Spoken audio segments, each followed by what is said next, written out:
ពុទ្ធសាសនាមនុស្សដែលជួបគ្នានេះមានលក្ខខណ្ឌពីរទី1គឺបពេសន្និវាសមានន័យថាពីអតីតជាតិមកធ្លាប់ជាប្តីប្រពន្ធធ្លាប់ជាគូក្រងជាមួយគ្នាធ្លាប់បានធ្វើសេចក្តីល្អជាមួយគ្នារស់នៅប្រស្រ័យតាក់ទងគ្នាពីជាតិមុនហើយទី2បច្ចុប្បន្ននេះការជួយគ្នាទៅវិញទៅមកនៅក្នុងជាតិនេះ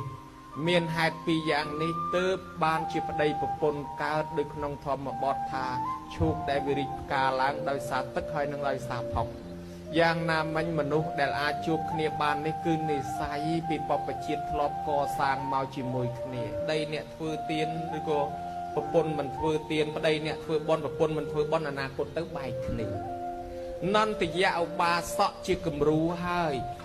ប្តីអ្នកធ្វើបុណ្យដឹកនាំប្រពន្ធឲ្យធ្វើបុណ្យប្រពន្ធមិនព្រមមុនលោកមកឆាន់លោកឆាន់មិនឆ្ងាញ់ទេប្រពន្ធមកអត់រីកអស់ទ្របមិនរីកសោះញោមឲ្យដល់ពេលយូរធ្វើបុណ្យញយពេកឆ្លោះគ្នាលែងគ្នា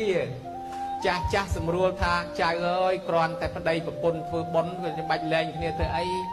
សម្រួលឲ្យបានគ្នាវិញពេលបានគ្នាហើយមិនយូរប្រមាណ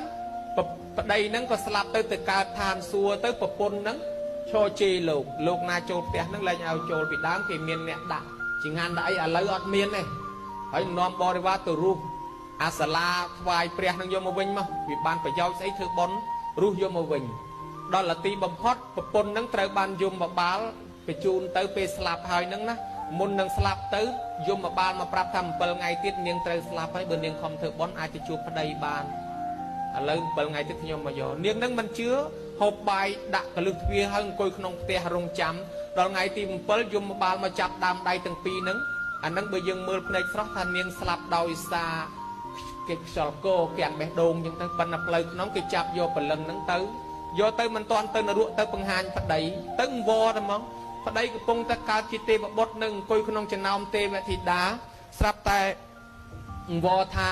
អើយបងឲ្យជួយខ្ញុំផងគេយកខ្ញុំទៅនរកឥឡូវហើយប្តីនឹងថាហួសពេលហើយនាងខ្ញុំធ្លាប់អប់រំនាងឲ្យខំធ្វើល្អឲ្យខំធ្វើបុណ្យនាងមិនព្រមទេដឹកនាំនាងឲ្យធ្វើសិលនាងមិនធ្វើទេនាងហ៊ានទៅរូបសាលាដែលគេវេថ្វាយប្រសង់រួចហើយនាងហ៊ានជេរបតិចប្រសង់នាងធ្វើបាបធ្ងន់ណាស់ខ្ញុំមិនអាចជួយនាងបានទេទៅតាមយថាកម្មចុះគេបោះប្រពន្ធនឹងទៅនរកបាត់ទៅប្តីនៅឋានសួគ៌សប្ថ្ងៃបែកគ្នាខ្ញុំមើលទៅណាអានឹងមកពីមួយធ្វើបុណ្យមួយអត់ធ្វើបែកគ្នាហើយបើថាធ្វើទាំងពីរកាន់សិលកាន់ទាំងពីរហើយបើមិនកាន់ទាំងពីរចេះជួយដឹកនាំគ្នា